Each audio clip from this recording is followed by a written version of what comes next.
Dear students, welcome you all. Today we are going to discuss a topic about Coulomb's law that is related with the point charges. In 1785, Augustin de Coulomb explained an idea about the point charges. Point charges are usually those charges which receive or which experience force of a repulsion or attraction by placing them at a distance of 1 metre. यानी कि point charges हमारे पास वो charges होते हैं जो कि size में बहुत स्मॉल भी होते हैं और जब उनको एटलीस्ट 1 मीटर डिस्टेंस पर रख दिया जाए तो वो एक दूसरे को या तो अट्रैक्ट करते हैं या रिपेल करते हैं। That's why he developed a law between these two stationary point charges. According to the statement, he stated that a force of attraction or repulsion between two point charges is directly proportional to the product of such point charges. यानी कि जो भी point charges होंगे उनके product के बराबर वो force उसके अंदर प्रोड्यूस होना शुरू हो जाएगी। And this force produced is inversely proportional to the square of distance between them. उनके दरमियान में जितना फासला होगा, अगर वो फासला कम है तो इलेक्ट्रिक फोर्स ज़्यादा होगी। अगर उन दोनों पॉइंट चार्जेस के दरमियान में फासला ज़्यादा है तो फिर वो इलेक्ट्रिक फोर्स जो उनके दरमियान में एग्जिस्ट कर रही होगी वो कम हो जाएगी। यही वजह है कि हम कह सकते हैं कि यहाँ पर जो फोर्स है वो डिस्टेंस के साथ इन्वर्सली रिलेटेड है। जबकि पहले केस में जो हमने बात की कि वो चार्जेस के प्रोडक्ट के साथ डायरेक्टली प्रोपोर्शनल है, तो जितना प्रोडक्ट बढ़ता जाएगा उतनी ही फोर्स भी इंक्रीज़ होगी।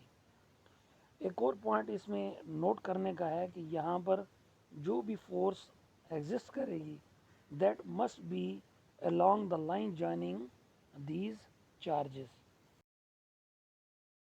As the charges are of two types, maybe they will be like or unlike.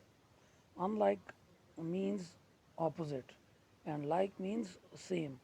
इनके like हम यूँ भी कह सकते हैं कि दोनों चार्जेस या वो पॉजिटिव होंगे या नेगेटिव होंगे।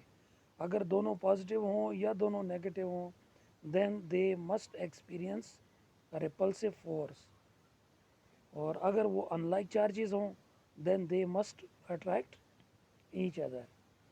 अब यहाँ पर हमारे पास जो कंडीशन है उसके मुताबिक आपको देखें स्क्रीन पर कुछ चार्जेस क्लियरिफाई होकर नज़र आ रहे हैं। सबसे पहले जो टॉप के ऊपर है तो इसके ऊपर आप देखें एक Q1 पॉजिटिव कंसिडर हो रहा है जबकि Q2 नेगेटिव, और इन दोनों को जो सेपरेट किया गया है that will be at a distance R। दोनों की तरफ से जो फोर्सेस है according to Newton third law, force of action और रिएक्शन इक्वल होना चाहिए बट ऑपोजिट इन डायरेक्शन। अब क्योंकि ये दोनों हमारे पास ऑपोजिट है that's why they will attract each other. On the other hand अगर आप सेकंड उसमें डायग्राम में चार्जेस को देख लें जो कि उसी डायग्राम से बिलो है, तो वहाँ पर चार्ज Q1 वो भी हमारे पास और जो चार्ज Q2 है दोनों लाइक हैं, या तो दोनों को हम पॉजिटिव, यहाँ पर तो पॉजिटिव अपीयर है, हम नेगेटिव भी लिख सकते हैं। तो इन दोनों की जो फोर्सेस हैं वो देखा जाए तो वो एक दूसरे के अपोजिट जा रही हैं। यानी कि अगर Q1 लेफ़्ट साइड पर मूव कर रहा है तो Q2 जो है वो राइट साइड की तरफ मूव करेगा। ये इस वजह से क्योंकि इन दोनों की जो नेचर है वो लाइक है या एक जैसे हैं। That's why they will repel each other with a force but the magnitude of force will remain constant. Now we proceed to equation of Coulomb's law. For this we consider 2 point charges q1 q2 separated at a distance r as we discussed in previous diagram. तो इनमें हम Coulomb's law की definition के according relation one को लिख सकते हैं कि जो फोर्स है इलेक्ट्रोस्टैटिक फोर्स या electric force between two charges q1 q2 that varies directly proportional to the product of these charges. So we can write F E proportional q1 q2. इसको हम रिलेशन वन से represent कर लेते हैं. इसी तरह हमारे पास जो इलेक्ट्रोस्टैटिक फोर्स है या इलेक्ट्रिक फोर्स है between these 2 point charges varies inversely to the square of distance between these charges. तो इनको हम लिख सकते हैं F E is proportional to 1/r².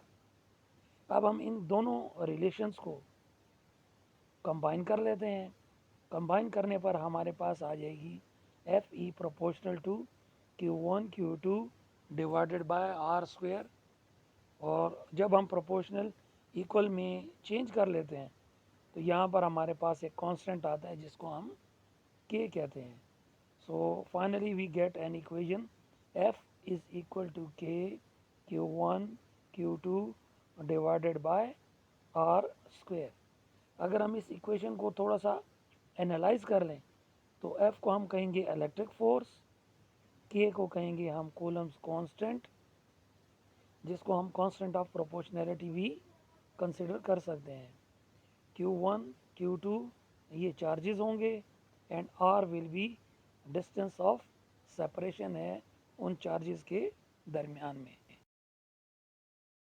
As Coulomb's constant is constant of proportionality in SI unit its value is 9 multiplied 10 to the power 9 Newton meter square per coulomb square.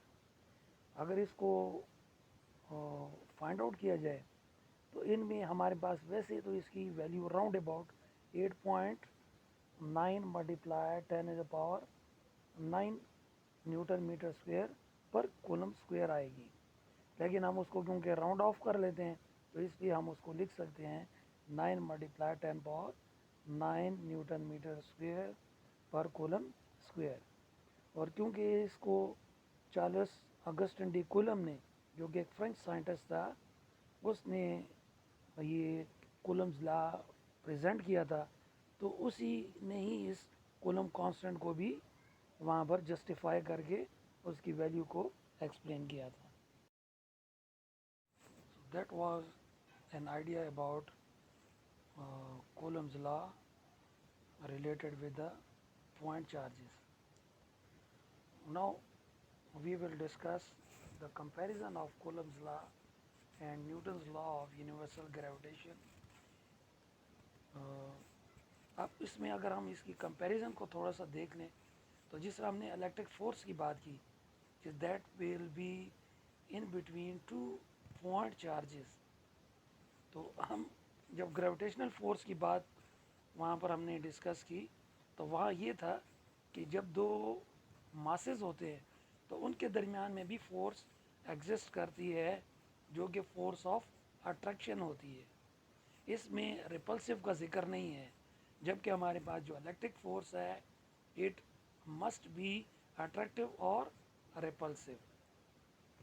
इसी तरह अगर हम वहाँ पर उनकी फोर्स के मैग्नीट्यूड की बात करें, the force between 2 point charges will be directly proportional to the product of 2 charges. जबकि हम न्यूटन्स लॉ ऑफ ग्रेविटेशन की बात करें तो वहाँ पर जो फोर्स एग्जिस्ट कर रही होती है that would be in the direction proportional to the product of 2 masses. जितने मासेस होंगे उसी के प्रोडक्ट के अकॉर्डिंग है ना वहाँ पर फोर्स प्रोड्यूस होगी. देन अगर हम डिस्टेंस की बात करें तो जितना चार्जेस के दरमियान में डिस्टेंस कम होगा या ज़्यादा होगा उसी के अकॉर्डिंग फोर्स में भी चेंज आएगी. It means that smaller the distance between the point charges, greater will be the force of attraction or repulsion between them and vice versa. Similarly अगर हम दो मासेस के दरमियान में बात कर लें तो उनके दरमियान में जितना डिस्टेंस कम या ज़्यादा होगा उसी के अकॉर्डिंग वहाँ भी फोर्स ऑफ अट्रैक्शन जो कि ग्रेविटेशनल फोर्स कहलाती है वो भी बॉडीज़ के दरमियान में एग्जिस्ट कर रही होगी. फिर अगर हम इक्वेशन को देख लें तो जो फाइनल इक्वेशन थी इलेक्ट्रोस्टैटिक फोर्स की या electric force between two point charges, तो वहाँ हमने बात की थी F E is equal to K Q1 Q2 divided by r square. इसी तरह अगर हम Newton's law of universal gravitation को देख लें तो वहाँ पर इक्वेशन थी F G is equal to capital G M1 M2 divided by r square. तो ये हमारे पास Newton's law of universal gravitation और कूलम्स लॉ के दरमियान में कंपैरिजन थी जो कि हमारे पास उनके दरमियान में डिफ्रेंशिएट करने में हमें मदद देती है. Hopefully you better understand a topic related with the Coulomb's law and at the last comparison between Coulomb's law and the Newton's law of universal gravitation. Okay, thank you. Goodbye.